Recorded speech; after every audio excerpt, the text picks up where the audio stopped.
자, 두 번째 키워드입니다. 두 번째 키워드는 김희수 헌재소장 후보자에 대해서 인사청문회가 있었는데 강경화 후보자의 인사청문회가 워낙에 관심을 받았기 때문에 거의 중계조차 안 해주시더만요. 볼 방법이 별로 없어. 거기다가 김희수 후보자께서 말씀하시는 스타일이 좀 재미가 없기도 합니다. 근데 이게 말씀하시는 하나하나가 정말 메모해야 되겠다는 생각이 들 정도로 너무 정제되어 있다고 해야 되나? 요즘 이낙연 총리를 시작으로 해가지고 말이 곧 글이 되는 분들이 여기 나타나고 있잖아요. 그런 스타일인 것 같아요. 머릿속에서 뭔가 좀 이렇게 문서가 정리된 상태에서 그걸 보고 읽는 것 같은 느낌. 그래서 듣는 사람은 무슨 말인지는 알겠지만 재미는 없는. 오늘 그 청문회에서 그런 게 있었대요. 광노현 전 서울시 교육감, 천정배 의원, 박시환 전 대법관과 동기인 게 사실이냐는 질문에 다들 72학번 서울대 법대 72학번 동기라고 얘기했다고. 그거 물어보는 게 저는 어떤 의미인지는 모르겠어요. 그게 무슨 상관이에요? 그러니까 진보 진영 인사들과 친하다 이런 걸 이제 이야기하기 위한 그런 게 아닐까요? 그리고 대표적으로는 이제 5.18 관련해서 사형 선고를 내렸던 부분. 예. 근데 그거는 참 그렇더라. 그거를 자유한국당 의원들이 말할 자격은 없잖아요. 그리고 그 당시에 그 시대 상황을 돌이켜 보면 그 전두환 군부가 그 모든 사법기관과 그 언론을 통제하고 있었잖아요.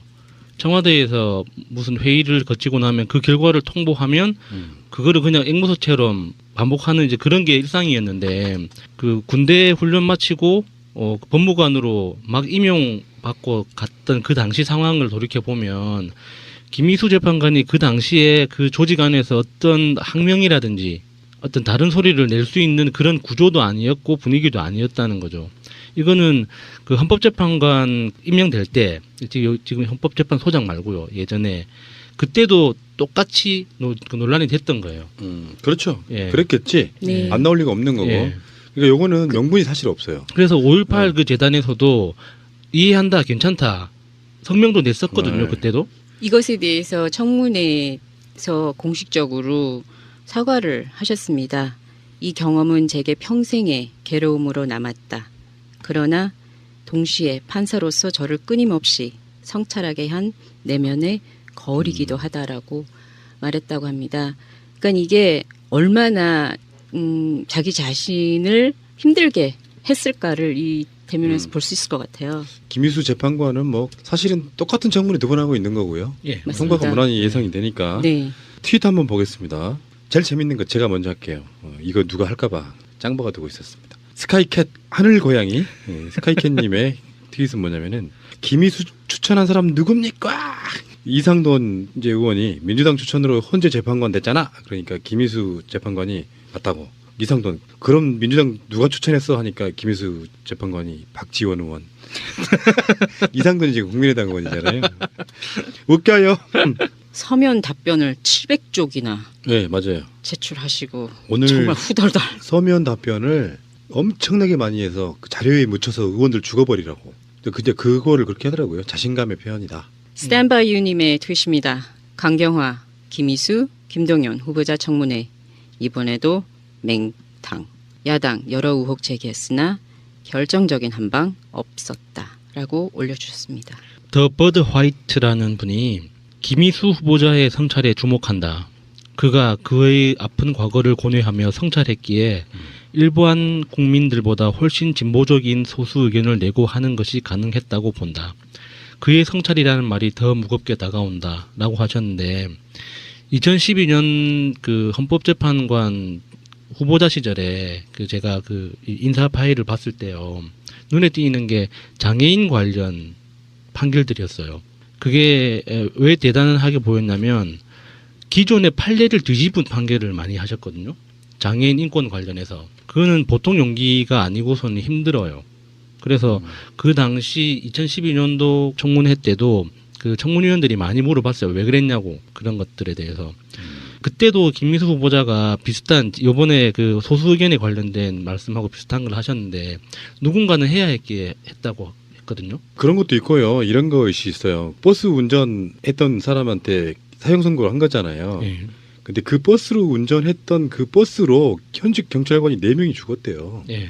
근데 그게 재판관이 26살짜리 재판관이 예. 그것도 그 엄혹한 계엄령 하에 어떤 그런 상황에서 양심껏 이 사람들이 민주화 운동했기 때문에 뭐 죄를 뭐 적게 이렇게 할 수 없는 상황이었고 이거는 문제가 안 되는데 그것을 문제 제기한 쪽이 문제는 민정당이 훨씬 자유한국당이라는 게 예. 문제죠. MJ라는 분이 멍준?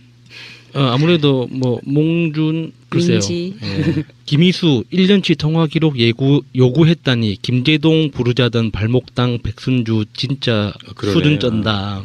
친목도 뭐 축구하다가 피를 보신 백승주 당시 국방부 차관 자기 다치게 한 사람 기어이 찾아내려고 대신 누명 쓰고 사과까지 했다고 기자 본인이 기사 쓴 빨간 잠바당 클라스. 존 킴님의 트윗입니다. 임행진곡의 입담은 한국당, 김희수 5.18 판결은 맹폭. 5.18 북한군 개입설 주장하며 김희수 후보자는 판결은 비난, 아이러니라고 올려주셨습니다. 아까 계속 이야기한 거에 대해서 정말 트윗이 물결이 출렁출렁 되고 있습니다. 괜찮다잖아. 유가족 분들이 괜찮다잖아.가 많이 올라오고 있습니다. 그런 걸로 뭐 문제가 되는 것 자체는 말이 안 되고요. 지금 오늘 뭐 이슈가 되지는 않았습니다만 김희수 헌재소장 후보자께서 한 말이 굉장히 중요한 게 있어요. 선거 연령 18세까지 허용해야 된다. 이렇게 예. 그런 의견도 제시를 했고요. 알겠습니다. 김희수도 넘어가겠습니다. 라고 올려주셨습니다. 더 버드 화이트라는 분이 김희수 후보자의 성찰에 주목한다. 그가 그의 아픈 과거를 고뇌하며 성찰했기에 일반 국민들보다 훨씬 진보적인 소수 의견을 내고 하는 것이 가능했다고 본다. 그의 성찰이라는 말이 더 무겁게 다가온다라고 하셨는데 2012년 그 헌법재판관 후보자 시절에 그 제가 그 인사 파일을 봤을 때요. 눈에 띄는 게 장애인 관련 판결들이었어요. 그게 왜 대단하게 보였냐면 기존의 판례를 뒤집은 판결을 많이 하셨거든요. 장애인 인권 관련해서. 그거는 보통 용기가 아니고서는 힘들어요. 그래서 그 당시 2012년도 청문회 때도 그 청문위원들이 많이 물어봤어요. 왜 그랬냐고 그런 것들에 대해서. 그때도 김미수 후보자가 비슷한 요번에 그 당시에 그 조직 안에서 어떤 항명이라든지 어떤 다른 소리를 낼 수 있는 그런 구조도 아니었고 분위기도 아니었다는 거죠. 이거는 그 헌법재판관 임명될 때 지금 헌법재판소장 말고요. 예전에 그때도 똑같이 그 논란이 됐던 거예요. 그렇죠. 예. 그랬겠지. 네. 안 나올 리가 없는 거고. 예. 그러니까 요거는 명분이 사실 없어요. 그래서 5.18 그 재단에서도 이해한다, 괜찮다 성명도 냈었거든요. 네. 그때도. 이것에 대해서 청문회에서 공식적으로 사과를 하셨습니다. 이 경험은 제게 평생의 괴로움으로 남았다. 그러나 동시에 판사로서 저를 끊임없이 성찰하게 한 내면의 거울이기도 하다라고 말했다고 합니다. 그러니까 이게 얼마나 자기 자신을 힘들게 했을까를 이 대면에서 볼 수 있을 것 같아요. 김희수 재판관은 뭐 사실은 똑같은 청문회 2번 하고 있는 거고요. 예. 맞습니다. 통과가 무난히 예상이 되니까 네. 트윗 한번 보겠습니다. 제일 재밌는 거 제가 먼저 할게요. 이거 누가 할까봐 짱박아 두고 있었습니다. 스카이캣 하늘 고양이 스카이캣님의 트윗은 뭐냐면은 김희수 추천한 사람 누굽니까? 이상돈 이제 의원이 민주당 추천으로 헌재 재판관 됐잖아. 그러니까 김희수 재판관이 맞다고. 이상돈 그럼 민주당 누가 추천했어 하니까 김희수 재판관이 박지원 의원. 이상돈이 지금 국민의당 의원이잖아요. 웃겨요. 서면 답변을 700쪽이나 네 맞아요. 제출하시고 오늘 정말 후덜덜. 서면 답변을 엄청나게 많이 해서 그 자료에 묻혀서 의원들 죽어버리라고. 근데 그거를 그렇게 하더라고요. 자신감의 표현이다. 스탠바이 유님의 트윗입니다. 강경화, 김희수, 김동연 후보자 청문회. 이번에도 맹탕. 야당 여러 의혹 제기했으나 결정적인 한방 없어. 자, 두 번째 키워드입니다. 두 번째 키워드는 김희수. 김희수 헌재소장 후보자에 대해서 인사청문회가 있었는데 강경화 후보자의 인사청문회가 워낙에 관심을 받았기 때문에 거의 중계조차 안 해주시더만요.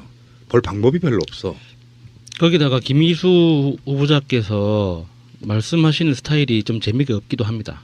근데 이게 말씀하시는 하나하나가 정말 메모해야 되겠다는 생각이 들 정도로 너무 정제되어 있다고 해야 되나? 이 그 요즘 그 이낙연 그 총리를 시작으로 해가지고 말이 곧 글이 되는 분들이 여기 나타나고 있잖아요. 그런 스타일인 것 같아요. 머릿속에서 뭔가 좀 이렇게 문서가 정리된 상태에서 그걸 보고 읽는 것 같은 느낌. 그래서 듣는 사람은 무슨 말인지는 알겠지만 재미는 없는. 오늘 그 청문회에서 그런 게 있었대요. 광노현 전 서울시 교육감, 천정배 의원, 박시환 전 대법관과 동기인 게 사실이냐는 질문에 다들 72학번 서울대 법대 72학번 동기라고 얘기했다고. 그거 물어보는 게 저는 어떤 의미인지는 모르겠어요. 그게 무슨 상관이에요? 그러니까 진보 진영 인사들과 친하다 이런 걸 이제 이야기하기 위한 그런 게 아닐까요? 그리고 대표적으로는 이제 5.18 관련해서 사형 선고를 내렸던 부분. 예. 근데 그거는 참 그렇더라. 그거를 자유한국당 의원들이 말할 자격은 없잖아요. 그리고 그 당시에 그 시대 상황을 돌이켜 보면 그 전두환 군부가 그 모든 사법기관과 그 언론을 통제하고 있었잖아요. 청와대에서 무슨 회의를 거치고 나면 그 결과를 통보하면 그거를 그냥 앵무새처럼 반복하는 이제 그런 게 일상이었는데 그 군대 훈련 마치고 법무관으로 막 임용받고 갔던 그 당시 상황을 돌이켜 보면 김희수 재판관이 그